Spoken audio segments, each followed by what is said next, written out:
के अंत में अटल जी के काव्य के माध्यम से हिंदुत्व का वास्तविक अर्थ से हम सभी को परिचित कराने के लिए इस सोचपूर्ण, इस ज्ञानपूर्ण और हमारे मानस पटल को नई ज्ञान रश्मियों से अभिसिंचित करने के लिए मैं अपने महाविद्यालय परिवार की ओर से आदरणीय मुख्य अतिथि महोदय का आभार ज्ञापित करता हूं और कार्यक्रम को आगे बढ़ाते हुए अब मैं अध्यक्षीय उद्बोधन के लिए अपने कार्यक्रम अध्यक्ष आदरणीय प्रोफेसर रजनीश शुक्ल सर से सादर निवेदन करता हूं।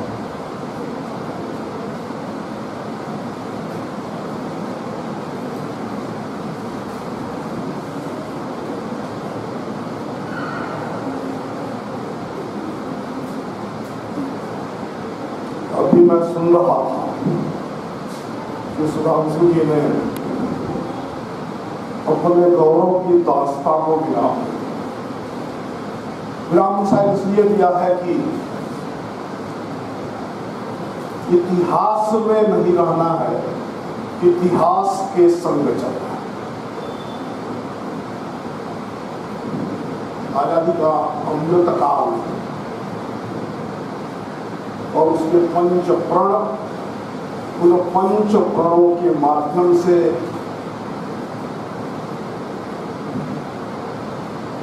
हमें कौन से सपने देखने हैं, किन सपनों को सिद्ध करने, साकार करने के लिए काम करना है, इसका एक व्याख्यान हम सबने सुना है।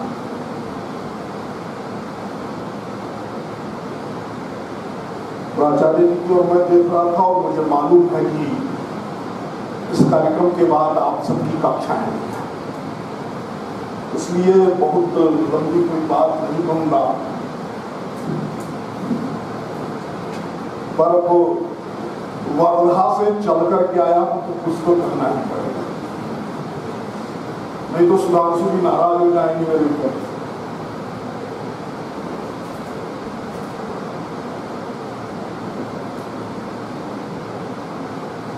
मंच पर विराजमान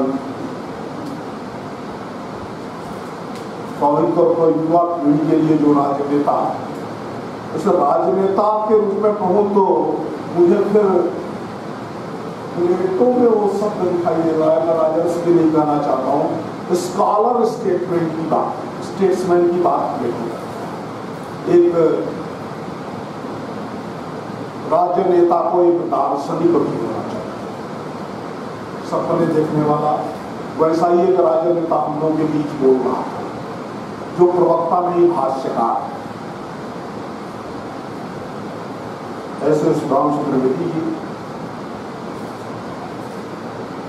मेरे बंधु, इस महाविद्यालय के सम्मान्य प्राचार्य डॉक्टर प्रदीप राव जी, उप प्राचार्य मित्र विजय जी, सुबोध जी, मैं कुछ चीजों पर सिर्फ आपका ध्यान जो व्याख्यान में था उसी की ओर दिलाते हुए अपनी बात को पूरा करूंगा। आप सबको याद होगा जब नीरज चोपड़ा ने ओलंपिक में स्वर्ण पदक अर्जित किया तो ये कविता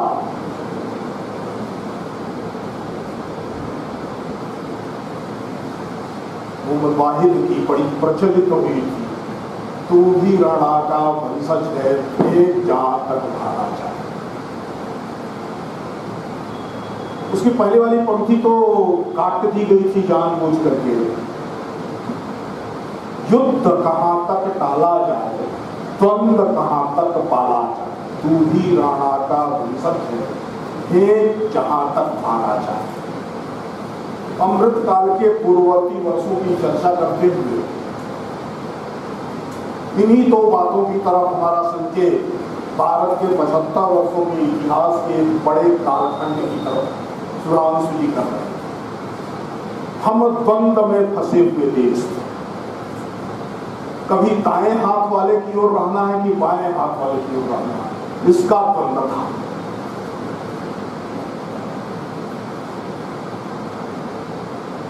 कभी 62 याद आता था तो हम लोग दाएं हाथ वाली की ओर जाते, और 72 याद आ जाता था तो हम लोग बाएं हाथ वाले की ओर जाते।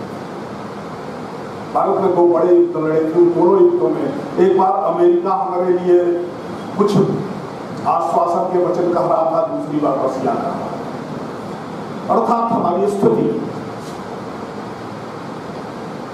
चाहे दाएं वाले का हाथ चाहिए या बाएं वाले का हाथ चाहिए, बिना किसी के हाथ और साथ के हम दुनिया में खड़े नहीं हो सकते हैं, एक ऐसे राष्ट्र।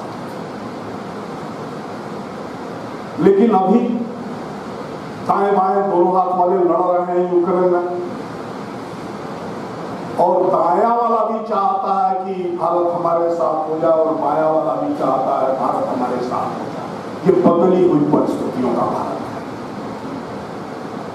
जिनके साथ के बिना हम नहीं खड़े हो सकते, वो हमारे साथ के बिना लड़खड़ा रहे हैं। इन बदली हुई परिस्थितियों का जो भारत है, ये वस्तुतः सिर्फ सामरिक दृष्टि से, आर्थिक दृष्टि से बढ़ता हुआ भारत नहीं है, अपितु पूरी दुनिया में एक जो निराशा का वातावरण है, उनकी विकास की गति इस संतृप्तता को प्राप्त कर गई है, जिसमें आगे विकास के लिए कोई संभावना नहीं। इसलिए वो विच्छेदन के विज्ञान की ओर चल पड़े। विज्ञान के क्षेत्र में नए सिद्धांत यूरोप पिछले 30 वर्षों से नहीं दे सका, संभव भी नहीं। तो उनके ज्ञान का संसार भी अब संतृप्तता को पार करके क्षरण की ओर बढ़ता है, और इस दुनिया को जानने समझने की उनकी सीमाएं उजागर होने लगी। ऐसे में विश्व के कल्याण का तंब भरने वाली सभ्यता लड़खड़ा रही। आजादी के अमृत पर्व पर हर भारतीय के लिए इस लड़खड़ाती हुई सभ्यता के संबल देने वाले विश्ववानों के रूप में भी भूमिका करता है। श्रेष्ठ भारत, समर्थ भारत, सशक्त भारत, विश्वगुरु भारत का तात्पर्य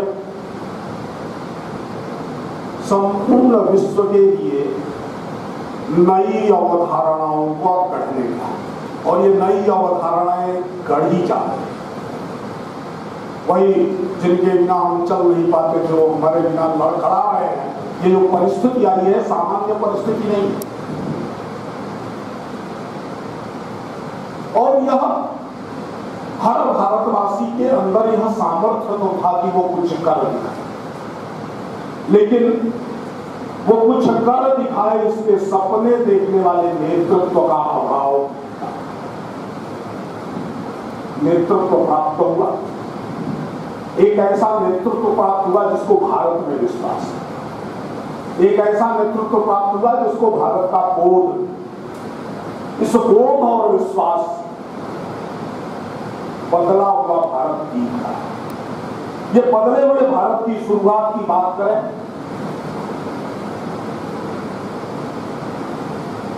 तो भारत की आजादी के तुरंत बाद भारत का गौरव गान ठीक से हो, इसके लिए अयोध्या में प्रभु राम की जन्मभूमि पर उनका ही विग्रह होना चाहिए, इससे एक यत्न प्रारंभ हुआ। वो यत्न तो चल रहा था, अनावरत चल रहा।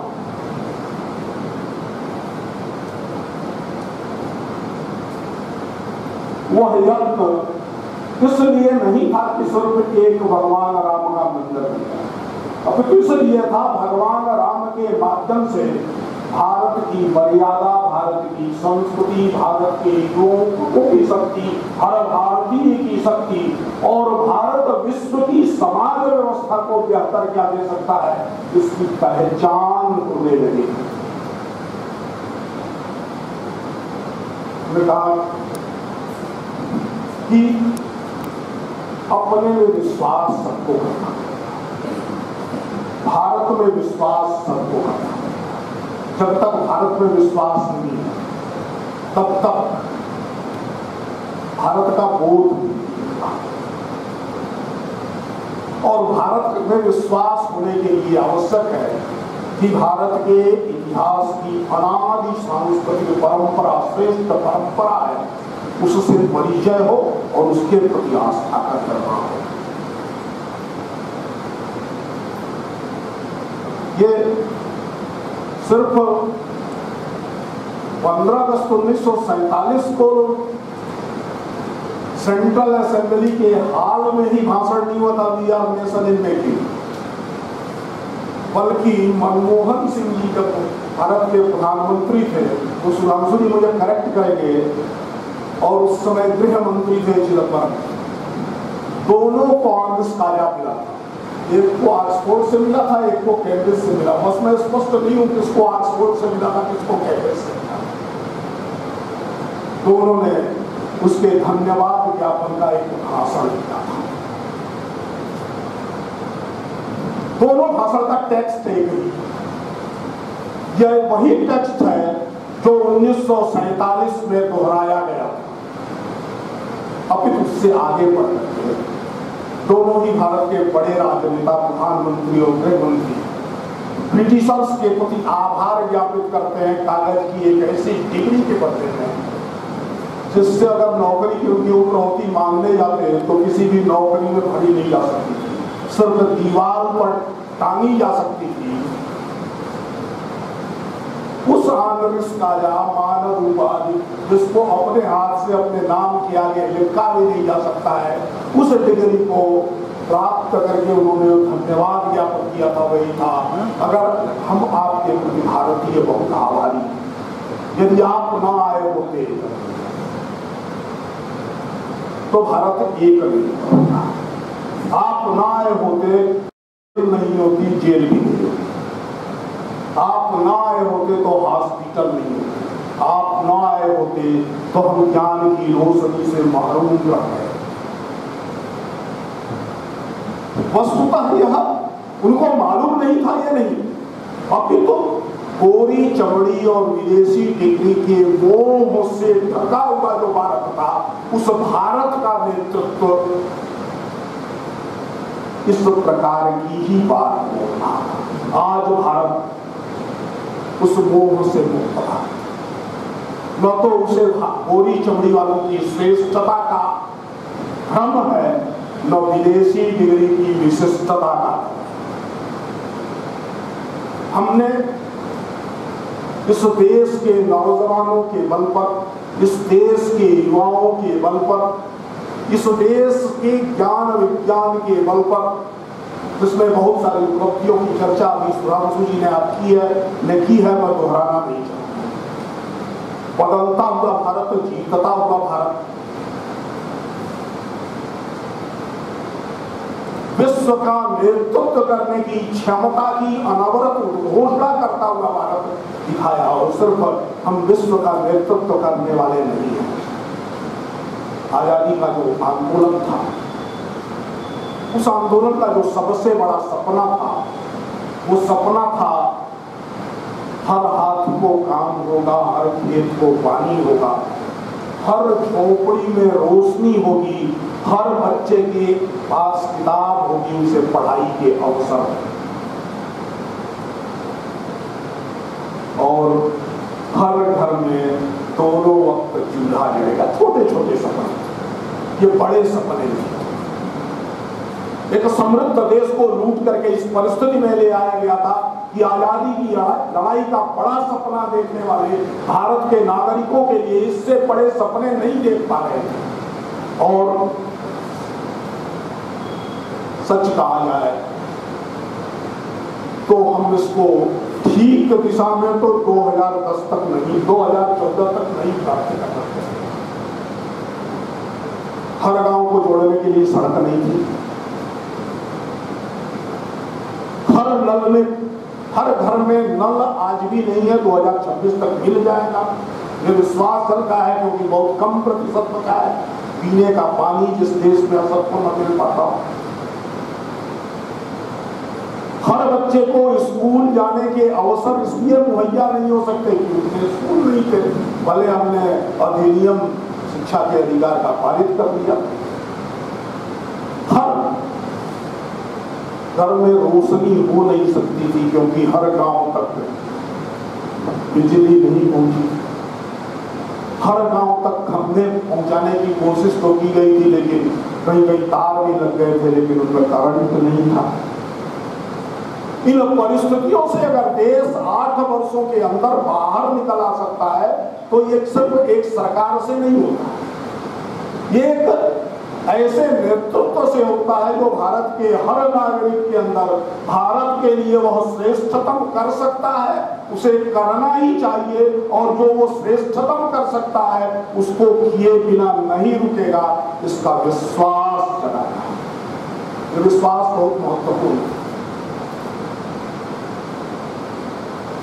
और जब देश खड़ा हो रहा है, अंगड़ाई ले रहा है, गति के साथ आगे बढ़ रहा है, तो स्वाभाविक है दूसरे भी चाहेंगे कि उनके भी लड़खड़ाते प्रश्न को थामा है। भारत पाकिस्तान से हमारी युद्ध पुराना है, स्वाभाविक है, आज भी तंस मिलते रहते हैं, लेकिन वह दिन तो आया है जब पाकिस्तान की संसद में भारत की उपलब्धियों की श्रेष्ठताओं की चर्चा हो। वो दिन तो आया है कि अमेरिकी राष्ट्रपति भी भारतीयों से अपने नौजवानों को सीखने की प्रेरणा दे। वो दिन तो आया है कि भारतीय टेक्नोक्रेट्स की जो क्षमता है उसके आधार पर जर्मनी में चुनाव के एजेंडे तैयार करें, लेकिन ये अभी केवल भारत की अमल है। केवल आर्थिक दृष्टि से समृद्ध भारत, केवल सामरिक दृष्टि से मजबूत भारत, केवल तकनीकी दृष्टि से सक्षम भारत,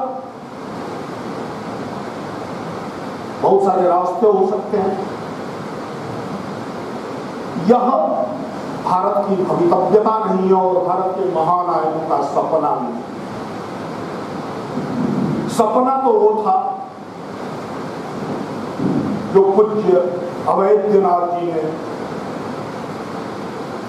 काशी में 2000 वर्ष बाद एक घोषणा के साथ, एक कदम के साथ, एक अप्रत्याशित और दुनिया भर में चौंकाने वाले निर्णय के साथ प्रारंभ किया था, जब पूज्यपाद के नेतृत्व में भारत का संत समाज काशी में एक डोम कहे जाने वाले अछूत के घर भोजन करने के लिए, वह श्रेष्ठ भारत की निर्मिति का सबसे महत्वपूर्ण, वह इस बात को झुठलाने का दिन था जो इतिहास में बार बार लिखा गया कि भारत और भारत का हिंदू समाज जातियों में बटा हुआ छूत का समाज। जब कुरीतियां, विकृति हमारी चेतना का जो हिस्सा बनाई गई, पुरानी के अंदर, योजना के अंदर गलत इतिहास और परंपराओं को हमारे अंदर डालकर, उससे भारत की मुक्ति तब प्राप्त होगी जब एक समरस समाज बनेगा। जो भारत की ताकत रही उसको भारत की कमजोरी के रूप में प्रस्तुत करने के जो अनेकों यत्न हुए थे, उन यत्नों के खिलाफ स्वतंत्र भारत में भारत के पढ़े लिखे समाज, पढ़ा लिखा समाज ही श्रेष्ठ समाज कहा जाता है, श्रेष्ठ लोग कहे जाते हैं, उनको किस रूप में चलना है, इसकी प्रेरणा जो प्राप्त हुई थी, उस प्रेरणा को आज स्मारित करने की आवश्यकता है। मैं इस अवसर पर निश्चित रूप से उस परंपरा की याद करना चाहूंगा जो परंपरा महायोगी गोरक्षनाथ के रूप में भारत के सभी कालों में, सभी युगों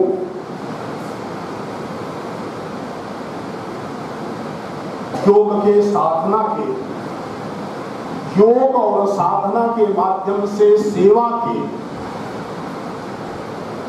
और सेवा और साधना के माध्यम से सबके सर्वविध उत्थान के यत्न के रूप में, क्योंकि एक इतिहास ये भी बताया गया कि अब नाथ संप्रदाय शैव परंपरा का संप्रदाय है। भारत में तो वैष्णव और शैवों में बड़ा खून खराबा हुआ है। तो याद रखने की जरूरत है कि राम भगवान राम विष्णु के अवतार तो वैष्णव परंपरा की ईश्वर, उनके लिए अनवरत युद्ध करने का 1948 से लेकर के और भव्य राम मंदिर के शिलान्यास के लिए युद्ध करने, युद्ध का नेतृत्व करने और अंततः उसको विजय की परिणति के रूप में परिवर्तित करने का काम एक शैव परंपरा ने किया। अर्थात इस आधार पर भी भारत को विभाजित करने के जो यत्न हुए थे, उस यत्न को नकारने वाली और अपने कर्तृत्व से नकारने वाली एक परंपरा है। इस अवसर पर यह भी याद रखने की जरूरत है, सिर्फ इतना ही नहीं है, पूरे पश्चिमी भारत में नाथ संप्रदाय का जो विस्तार है, महायोगी गोरखनाथ से प्रारंभ होता हुआ ज्ञानेश्वर के गुरु, उनके बड़े भाई निवृत्तिनाथ और ज्ञानेश्वर जिनका दीक्षा का नाम निवृत्तिनाथ ने ज्ञाननाथ दिया था, वह इसी नाथ परंपरा का, यानी गोरक्षनाथ की जो परंपरा थी, वो परंपरा भारत की अनादि साधना परंपरा को, जो वैष्णव और शैव के बीच भारत को विभाजित करने की एक साजिश हुई थी, उसको नकारने वाली, जीवंत, जागृत और निरंतर काम करने वाली परंपरा है। और उसके भास्वर प्रतीक के रूप में निश्चित रूप से राष्ट्र संत ब्रह्मलीन महाविद्यानाथ हम सबके स्मृति में सदैव बने रहेंगे। उनको स्मरण करने का तात्पर्य सिर्फ इस महाविद्यालय का और इस महाविद्यालय जैसी ढेरों शिक्षण संस्थाओं के, सेवा संस्थाओं के संस्थापक के रूप में नहीं है। अब तो श्रेष्ठ भारत कैसे बनेगा, सशक्त भारत कैसे बनेगा, समृद्ध भारत बनेगा, ये कैसे बनेगा, तो यह तभी बन सकता है जब भारत अपने सांस्कृतिक वैभव और अपनी सांस्कृतिक विशिष्टताओं के धरातल पर फिर से खड़ा होगा। जब इस प्रकार की मानसिकता से भारत को मुक्ति प्राप्त होगी, जिसमें हम आजादी के 70 वर्ष बाद, 68 वर्ष बाद, जब एक कागज के जिगरी उन गोरे प्रभुओं से पाएंगे, तो उनकी स्तुति के गीत गाएंगे। उससे बदली हुई परिस्थितियां जो भारत की हैं, नहीं चाहिए आपसे टेक्नोलॉजी, आप अपना तेल देना चाहते हो तो न दो, लेकिन भारत अपने मूल्यों के साथ, भारत अपने देश की जनता के स्वाभिमान के साथ, भारत अपनी प्रगति के साथ, भारत अपनी भविष्योन्मुखी योजनाओं के साथ किसी प्रकार का समझौता करने के लिए तैयार नहीं। राष्ट्र तभी खड़ा होता है जब ऐसा होता है।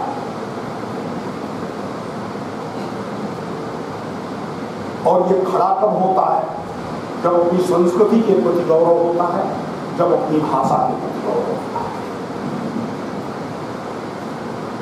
जब अपनी परंपराओं के प्रति गौरव होता है, अपने समाज के, अपने राष्ट्र के महापुरुषों के प्रति गौरव और कृतज्ञता का भाव होता है।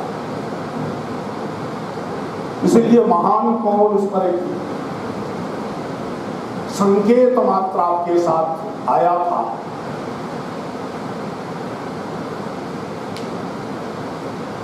इतिहास भी बदल रहा है।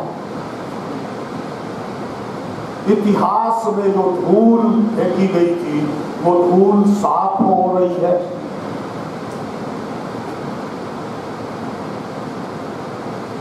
भारत की प्रगति में जो सबसे बड़ी बाधा थी उसी की चर्चा करके बात को खत्म करूंगा। हमारे साथ ही चीन में परिवर्तन आया था। हम 47 में आजाद हुए थे, 49 में उनके यहाँ बड़ा परिवर्तन आया था। वो 45 से शुरू हो गया था। 1948 में 15 अगस्त को कोरिया भी आजाद हुआ था।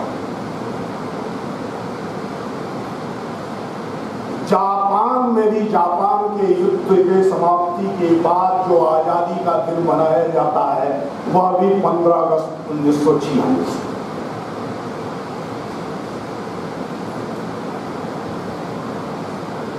और 1949 में एक दुनिया के नक्शे पर एक राष्ट्र भी उपजा था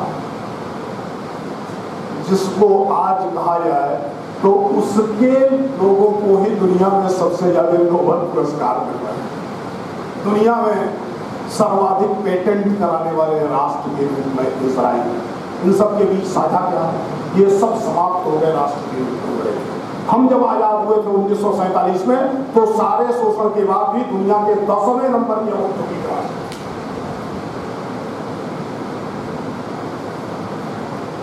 लेकिन उससे भव्य राष्ट्र का सपना, अपनी भाषा में बोलने वाला, अपने लिए सपने देखने वाला, अपने लोगों के लिए सपने देखने वाला राष्ट्र हम इसलिए नहीं खड़ा कर सके कि वो चीन की बात करेंगे, कोरिया की बात करेंगे, जापान की बात करेंगे, इजराइल की बात करेंगे। इन सब के बीच क्या है, साझा क्या है? राजनीतिक अवधारणाओं की दृष्टि से, वैचारिक अवधारणाओं की दृष्टि से इनमें बहुत भेद है। इनकी आर्थिक क्षमताओं को भी लेकर के बहुत है, इनकी विज्ञान की दृष्टिकोण भी लेकर के बहुत है। लेकिन साझा क्या है? वो साझा है कि विज्ञान सहित सब कुछ उन्होंने अपनी भाषा में बोला। ये पहली बार देश वह सपना देख रहा है जिस सपने में इस देश में न्यायालयों में बहस भारत के लोगों की भाषा में, चिकित्सालय में इलाज लोगों का उनकी भाषा में, तकनीक का विकास उनकी भाषा में होगा। कब? जब डॉक्टर भारतीय भाषाओं में पढ़ करके बनेगा, जब इंजीनियर भारतीय भाषाओं में पढ़ करके बनेगा, जब वकील भारतीय भाषाओं में पढ़ करके बनेगा। भारतीय भाषाओं में होगा तो भारतीय करेगा। नहीं होने से क्या होगा? सिर्फ तकनीक की बात करूंगा, आप सबके जेब में कोई ना कोई तो उपकरण होगा ही। मोबाइल होगा, पेन होगी, बाल पेन होगा, जेल पेन होगा, फाउंटेन पेन होगा, पेन ड्राइव होगी, मेमोरी कार्ड होगा, मेमोरी चिप्स होंगे, कुछ ना कुछ जेब में होगा। इसमें से कल्पना करिए 75 वर्षों के भारत में किस भारतीय तकनीकविद और वैज्ञानिक की यह सोच शून्य में आएगा। इसलिए नहीं कि हमारे भारतीय वैज्ञानिक अयोग्य, इसलिए नहीं कि उनकी क्षमताएं कम थी, इसलिए कि वो अपने लोगों की आवश्यकताओं के बारे में कल्पना भी नहीं कर पाते। ये तो तभी होगा जब जनता की भाषा और तकनीकविद की भाषा एक होगी, दोनों एक दूसरे को समझ सकेंगे तो उनकी जरूरतों की समझ होगी। राष्ट्रीय शिक्षा नीति 2020 इस दृष्टि से नए भारत के निर्माण का एक ऐसा स्वप्न है जिसके आधार पर 2047 में जब आजादी के 100 वर्ष पूरे होंगे तो हम विश्व के प्रथम क्रमांक के राष्ट्र के रूप में बनेंगे। और मुझे नहीं मालूम है कि इधर वाली पीढ़ी में से कितने लोग उसको देखने के लिए रहेंगे। पक्का मैं तो नहीं रहने वाला, उम्र के जिस भाव पर पहुंच गया मैं तो नहीं रहने वाला, लेकिन मुझे दिखाई दे रहा है। आप सबको वो साकार, वो साकार करने के लिए सिर्फ ज्ञानी होने की आवश्यकता नहीं है, वो तो होना ही है। सिर्फ कुशल होने की आवश्यकता नहीं है, वो तो होना ही है। लेकिन उससे भी महत्वपूर्ण है कि हमारा ज्ञान, हमारा कौशल कहां समर्पित होगा। भारत के साथ छल करने वाले, द्रोह करने वाले, भारत का पैसा स्विस बैंक में या दुनिया के ऐसे टैक्स हेवन देशों में भेजने वाले या अपने घर में सैकड़ों सैकड़ों करोड़ को रद्दी की तरह गोदाम में रखने वाले लोग अनपढ़ लोग नहीं हो, सब पढ़े और उनको कुछ न कुछ कौशल मालूम है। लेकिन उनके कौशल की परिणति उनके निष्ठाओं के कारण से गलत जगहों पर निष्ठा और गलत प्रकार के उनके सपने, स्वसुख में, अपने आंतरिक सुखों में ही संपूर्णता को देखने का जो सपना था, उसके कारण से भारत, जिन देशों की मैं चर्चा कर रहा था, सब जानते हैं, उनसे प्रगति की दौड़ में थोड़ा पीछे रह गया। हम उससे कई गुना ज्यादा आगे जाने की क्षमता रख रहे हैं और 7-8 वर्षों में ये दिखने भी लगा, पूरी दुनिया को दिखने लगा है, हमको भी अनुभव आने लगा है। लेकिन अगर हमारी निष्ठा इस रूप में बदले, क्योंकि जो सपने हमारी पूर्ववर्ती पीढ़ी ने देखे थे वो सपने तो पूरे होते हैं। भव्य राम मंदिर आकार ग्रहण कर रहा है। आज कश्मीर से कन्याकुमारी तक बिना किसी प्रतिबंध के भारतीय नागरिक को समान अधिकार प्राप्त हो गए।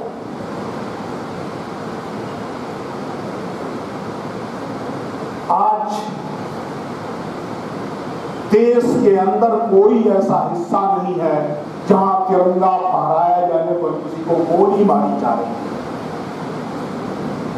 बड़े देश में कुछ कानून व्यवस्था की समस्याएं तो है, लेकिन उनके बाद भी इस देश में देश को लेकर के, देश के कुछ सपनों को लेकर के साझा बना। मैं उनकी चर्चा नहीं कर रहा हूं कितने एम्स बन गए, कितने IIT हो गए, ये तो अकल्पनीय रूप से हुआ।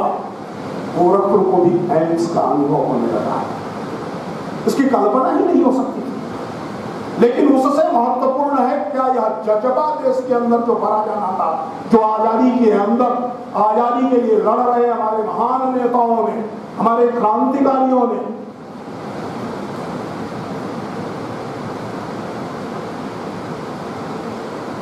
देखा था, वो जज्बा इस पीढ़ी में है क्या?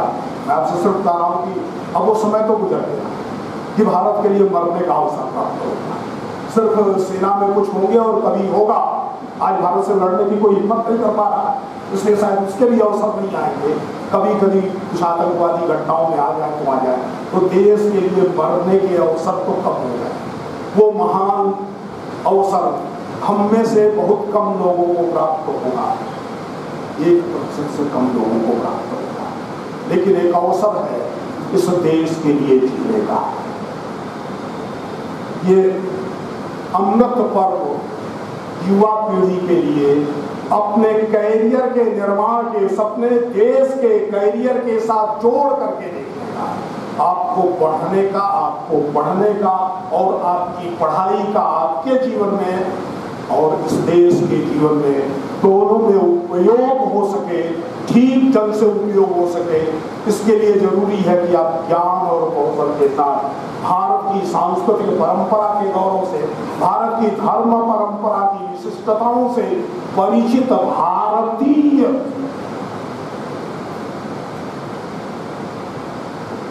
नागरिक के रूप में और भारत माँ के एक श्रेष्ठ बेटे बेटी के रूप में बने।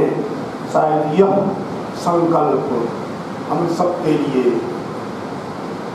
राष्ट्र संकल्प, समरस समाज, समता मूलक, ममता मूलक समाज, समर्थ भारत, श्रेष्ठ भारत, विज्ञान और अनुसंधान की श्रेष्ठता से पूरी दुनिया को जीतता हुआ भारत, जो सपना देखा था, हम सौभाग्यशाली लोग हैं, उस सपने के साकार होने में हम सहभागी हो रहे हैं और अपना योगदान दे सकते हैं। इस नाते अवसर निश्चित रूप से हमको भारत माँ के श्रेष्ठ बेटे बेटियों के रूप में स्थापित करता है।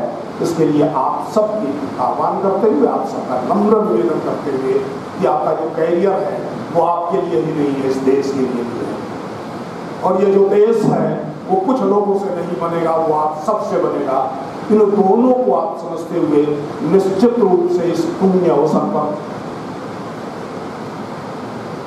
ब्रह्मलीन महंत वैद्यनाथ जी की स्मृति करते हुए, इस देश के लिए, समाज के लिए, संस्कृति और परंपरा के लिए उनके योगदानों का स्मरण करते हुए कुछ हम भी कर सकेंगे भारत माँ के लिए, अपने श्रेष्ठ गुणों का समर्पण करते हुए उसके अन्य बेटे बेटियों के लिए निश्चित रूप से संकल्पित होंगे, प्रेरित होंगे।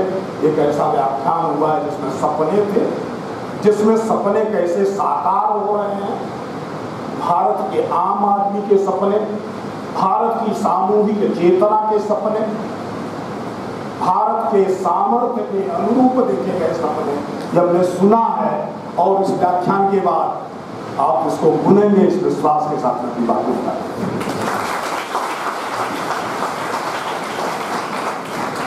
धन्यवाद सर।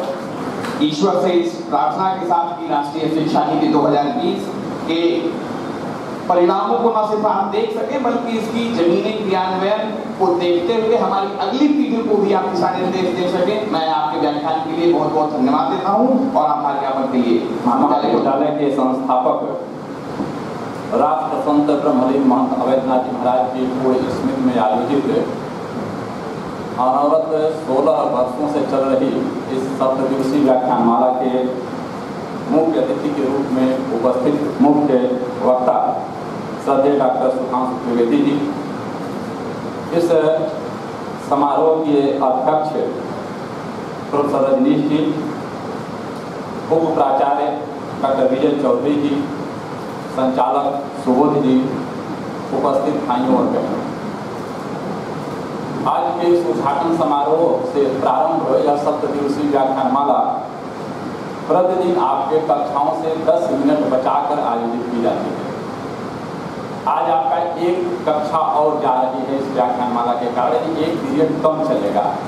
1:15 पर यह व्याख्यानमाला पूरी होनी थी, 1:55 पर पूरी होने जा रही है। लेकिन इसके बाद चौथी कक्षा चलेगी, 8वीं कक्षा अंतिम नहीं चलेगी, यानी वहाँ जाते जाते 40 मिनट आपका पूरा होगा। ये 40 मिनट हम सबके लिए कक्षाओं के रूप में कोई मायने नहीं रखता, क्योंकि आपने जिन 2 वक्ताओं को सुना है उन वक्ताओं से मिलने के लिए, उनको सुनने के लिए लोग घंटों प्रतीक्षा करते हैं। और कम से कम गोरखपुर के ऐसे ग्रामीण क्षेत्र में किसी महाविद्यालय के विद्यार्थियों के बीच ऐसे वक्ता को लाकर और आपके बीच उन्हें प्रस्तुत कर यह महाविद्यालय अपने कर्तव्यों को भी पूर्ण करता है। 15 अगस्त 2022 के लाल किला से माननीय प्रधानमंत्री नरेंद्र मोदी जी के 5 प्रण के साथ प्रारंभ हुआ 2047 के भारत के निर्माण के आप आधारशिला हैं। और इसलिए हम ये सारे व्याख्यानों को सारी परिकल्पनाओं के साथ, सारी अवधारणाओं के साथ, कक्षा के साथ साथ हम आपके बीच लेकर के आ रहे हैं, क्योंकि जिस महापुरुष ने इस महाविद्यालय की स्थापना की है, श्री गोरखपीठ की जिस यशस्वी परंपरा की शिक्षण संस्थाएं हैं, उनका उद्देश्य केवल नौकरी प्राप्त करने वाले विद्यार्थी या आत्मकेंद्रित अपना करियर जीने वाले विद्यार्थी या नागरिक पैदा करना नहीं है। हमारी शिक्षण संस्थाओं का उद्देश्य ही वैसा नागरिक पैदा करना है जो माननीय प्रधानमंत्री जी के 5 प्रणों में एक प्रण था। उस नागरिकता के निर्माण के लिए ऐसी कक्षाएं जरूरी होती हैं, अन्यथा सुधांशु त्रिवेदी जी का कार्यक्रम ऐसे क्लास में आपके विद्यार्थियों के बीच केवल नहीं होता। वो कार्यक्रम करते थे, हम बाहर टेंट लगा करके करें ये होते, और अगर सर को सूचना होती तो 5000 लोग ये कार्यक्रम सुन रहे होते।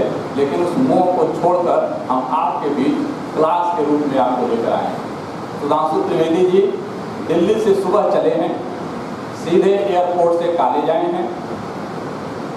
दिल्ली और आपका जहाँ जिस तरह का परिवेश और जैसे रहने वाले उस एसी से निकल करके, और न तो हमारे अतिथि गृह में एसी, अतिथि कक्ष में एसी है, न इस कार्यक्रम के मंच पर एसी है, बावजूद यहाँ रहते हुए और अभी यहाँ से निकलने के बाद 3:50 पर आपकी फ्लाइट है, दिल्ली में फिर एक कार्यक्रम में जाना है। आप कल्पना कर सकते हैं इस एक व्याख्यान के लिए एक मुख्य अतिथि वक्ता कितने कठिनाइयों के साथ आपके बीच उपस्थित होता है।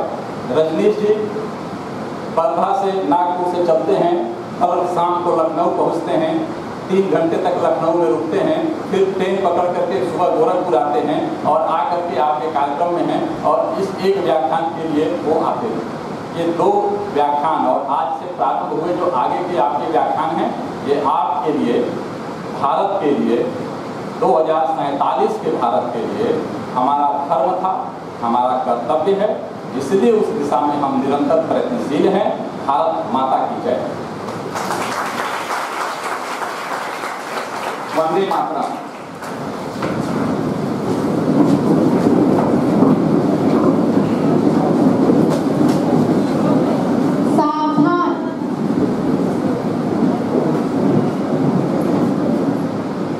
वंदे मातरम, वंदे